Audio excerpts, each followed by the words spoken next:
Hello, my name is Brian Winter. I'm the editor-in-chief of America's Quarterly Magazine. I'm here with an extraordinary group, a panel of luminaries in Latin America's anti-corruption movement. I'm here with José Ugaz, who was until recently the global president of Transparency International and is now a member of TI.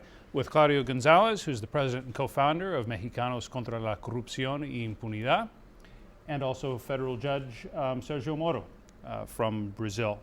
So, gentlemen, it's been 4 years, almost to the day, since the raid on a gas station in Brasilia signaled the beginning of the car wash investigation. And since then, dozens of people have been jailed, not just in Brazil, but in Peru and Colombia. And other scandals in the region, including La Línea, scandals involving Mexican governors, have also taken place. But of late, there's been a backlash. And the Supreme Court Justice Barroso in Brazil has talked about an oligarchic pact that is engaged in a kind of backlash. And you see evidence of this in Guatemala as well. And Jose, I wanted to start with you. I mean, how, with your global vision and your view of Latin America as a whole, how would you describe the current situation of this anti-corruption? Well, it's a fact that corruption always fights back. And we've seen this historically in many other places. I mean, in the case of Peru, when we had this strong anti-corruption process against Fujimori that lasted for more than 8 years, then there was a pushback when the change of political will. And what we are seeing now is just a reflect of that. I mean, in my same country, yesterday, we had a huge a reaction when we received the information from the statements of Barata in Brazil. Barata was the Odebrecht's man in Peru.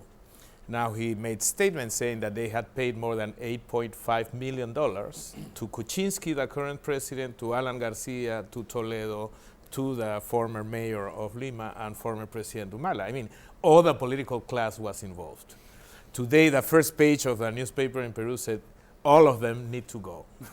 All of them were involved. So this is a huge corruption scheme that has had impact in 12 countries of the region and 3 countries of Africa. That's huge. Judge Moro, do you see signs of a backlash in Brazil? There have been reactions, but I think it's too soon to say what will be the end of the story. I think, anyway, the institutions are stronger, and we will never give up. We will never give up. So we will continue to do our job, despite of these reactions. And so far, to be very honest, despite of these signs of reactions, we're still there. We haven't seen anything in concrete that obstruct our work. Claudio, in Mexico, I mean, there's a perception that this process is just getting started. Do you share that? Has the government been able to kind of repress this process that we've seen in other countries, such as Brazil and Peru and Colombia and Chile? Well, first of all, thank you for having us, Brian, and it's a great honor to be with Jose and Sergio in this panel. Yes, I think things in Mexico are only getting started. But people are really fed up with what has gone on for decades, and especially during the last 5 or 6 years. We have started demanding change more forcefully. And as Jose was saying, if you combat corruption, corruption is going to try to combat you. No? So in this initial stage, we've seen the government go after groups that are combating corruption and impunity with espionage. They're going after us with fiscal terrorism. They're going after us with menaces of all kinds. And we cannot give up. As Sergio says, we have to push on. We have to be very adamant that this is really very harmful to our country, and we have to generate the broad consensus needed to move things forward. These efforts you describe, have they been in a perverse way successful so far?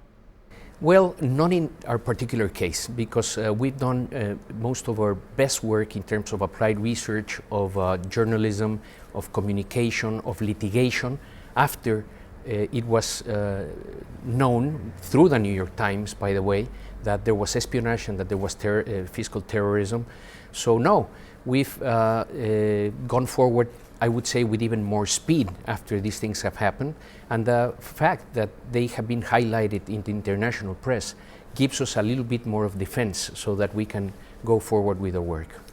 But I would like to mention that there are some reasons to be optimistic, even though we are in this huge crisis of corruption. The first one is that dynamic that has impacted the region thanks to the good work of judges like Sergio and the task force led by Deltan Dalagnol and former Attorney General Janot. Now, many of our countries are having these new young judges and prosecutors trying to make a good work because they've seen they can have social prestige and they can help to solve some of the worst problems of our country. Secondly, we've seen something that is quite new in the region, and this is people engagement. Millions of people in Brazil. We've seen thousands in Guatemala and Honduras for weeks standing there demanding the governments to take action against corruption. In the Dominican Republic, for the first time in their history, 120,000 people went in the Green March against corruption. Something similar happened in a lower level in Peru and other countries. So people mobilizing against corruption is something new, and we need to see what is going, where is this type of movement going to lead. And the third one has to do with the private sector. Some interesting new generation of entrepreneurs willing to change the things and to try to develop business with integrity. That is something quite new in the region too. I want to talk about the role of public opinion, which we have talked about a lot in our previous encounters, and it has certainly been a factor that has prevented governments from, sabotaging the car wash probe in particular. But you get the sense in Brazil right now especially, but also in other places, including Peru, where I was in December, that people are getting a little bit bored, frustrated, confused. I mean, I follow this for a living, and it's hard to follow sometimes because so many people have been indicted and there have been so many parties involved, and the tentacles of the investigation have gone to other countries. Judge Moro, do you sense that the people are still with car wash, or do you sense perhaps because of these accusations of selective justice, do you think that there's a certain fatigue entering? I think there is frustration on the omissions of our government in general, because until now, since the beginning, the fight against corruption is a result of the work of the prosecutors, the police, and the judges. And I think a lot of Brazilians, me included, expected that the government would take steps to approve general policies to reduce incentives and opportunities for corruption. So I think people are a little frustrated because of this lack of efforts in this way. And I'm not sure. We have a general election this year, and maybe all this frustration will have an effect in the polls, in the elections. What do you see at a regional level? All the feelings you just explained are there. I mean, there's a lot of mixed feelings. But I would say, again, there's an interesting side of the problem is that people is much more aware than 10 years before. No question. So in the Fujimori case, people got fed up and they were tired of seeing videos every day and a new authority taped receiving bribes. But even though we're still debating in a context of grand corruption in Peru, people now is much more aware, and we don't know in which moment this will drive to a different situation. No, and you do see polls. I mean, even with this frustration in the case of Brazil, when they ask people, do you want car wash to continue no matter what the consequence?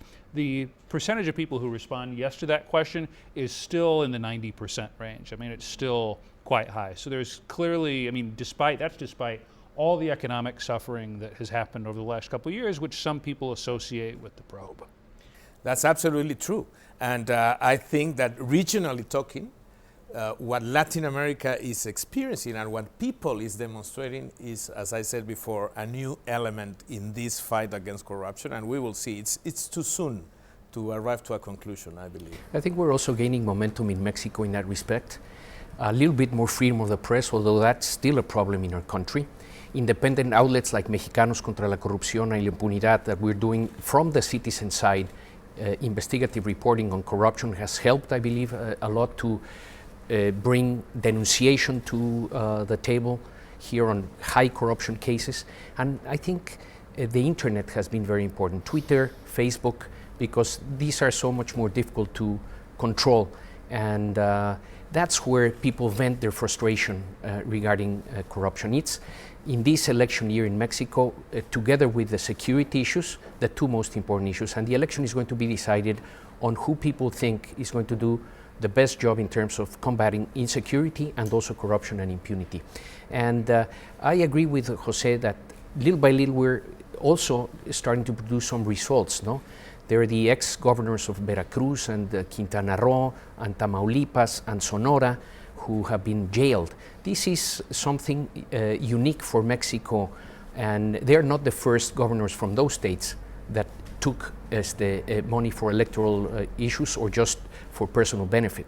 So I think we're starting to see a little bit of momentum. People are still very frustrated, but we try to highlight, listen, this was not happening 10 years ago. It's happening now. So this is an advance, and the national anti-corruption system that we put in place only a couple of years ago, of course, it's not perfect, but it's a step forward. And we have to highlight the costs of corruption and impunity for our people to really have this sort of very broad coalition that happened in Brazil to push forward.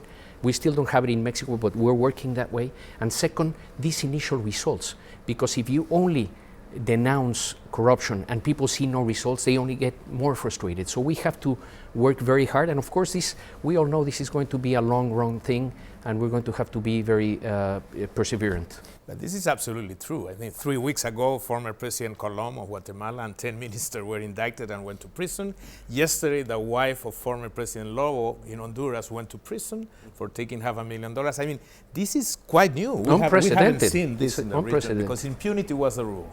And now impunity has started to be broken. And it started, I would say, with Fujimori, now Lava Jato, and the ball is rolling. I think it is. And let me just point out, because we just had Sergio in Mexico, because Sergio is, and his work in Lava Jato and in other very important cases, has not only had very specific results with really high level individuals, both in politics and in the private sector, but he has become a symbol of the fight against corruption and impunity, even in Mexico.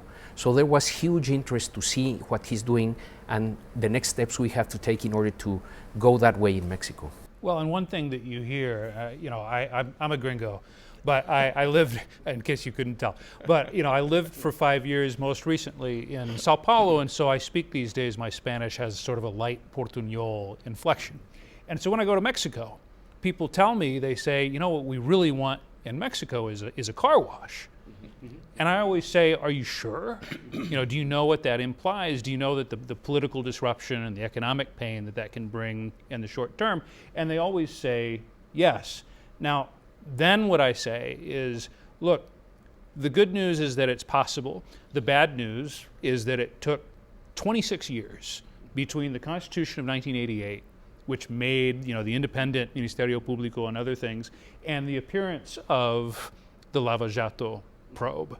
And so, you know, my question for you, Judge Moro, is how, you know, when you look at countries that maybe, not just Mexico, but other countries that are a little bit behind the curve on this one, what steps, what concrete reforms are necessary for similar cases to appear?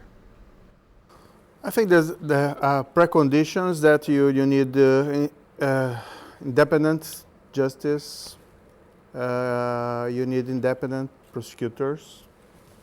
You need some level of independence for the police.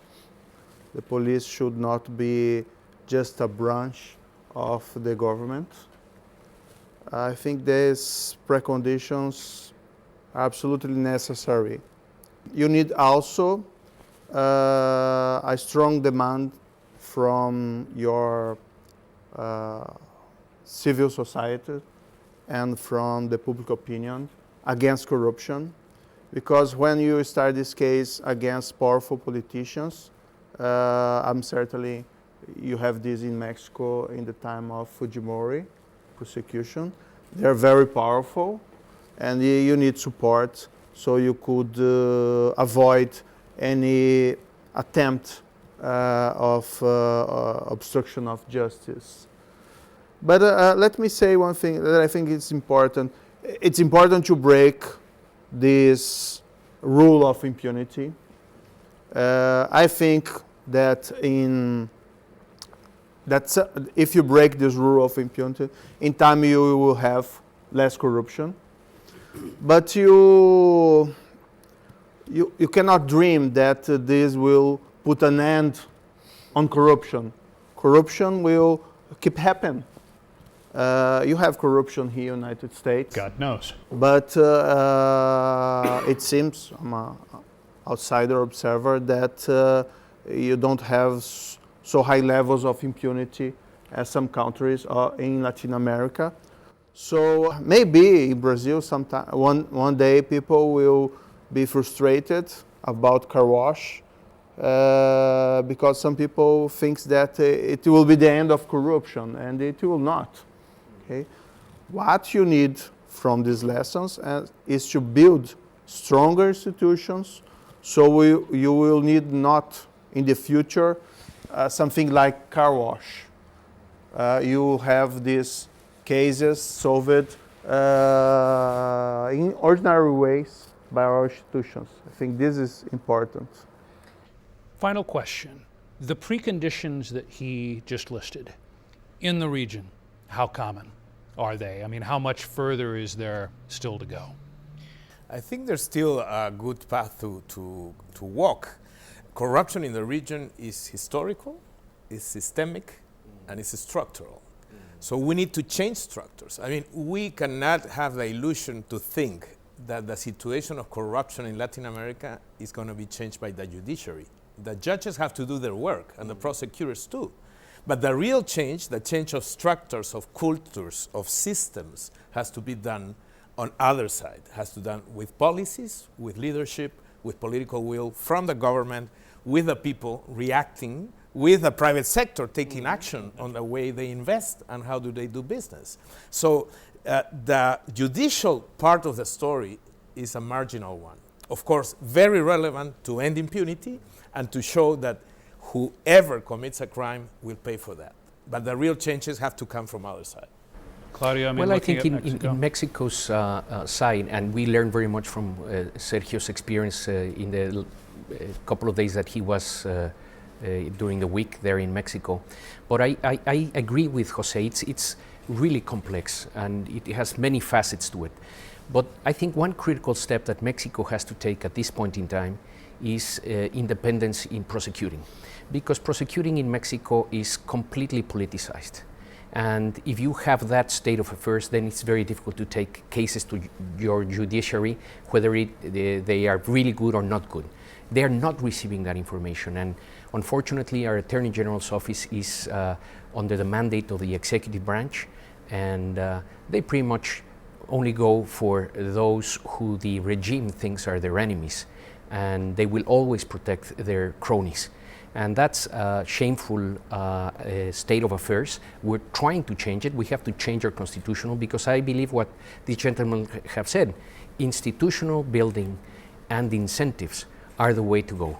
And it's a really complex issue. Brazil shows that. I think we're starting to move in the right direction. We know it's going to be a long haul, even an intergenerational long haul. I mean, I always go to universities in Mexico, at least once or twice, I was telling Sergio, every week, to talk to the new generations, because we know we're going to advance some, but we're still going to pass a big problem on to them, and they have to take the staff and run with it in the future, and it's a never-ending story. It's clear to me that we are closer to the beginning of this story than we are to the end.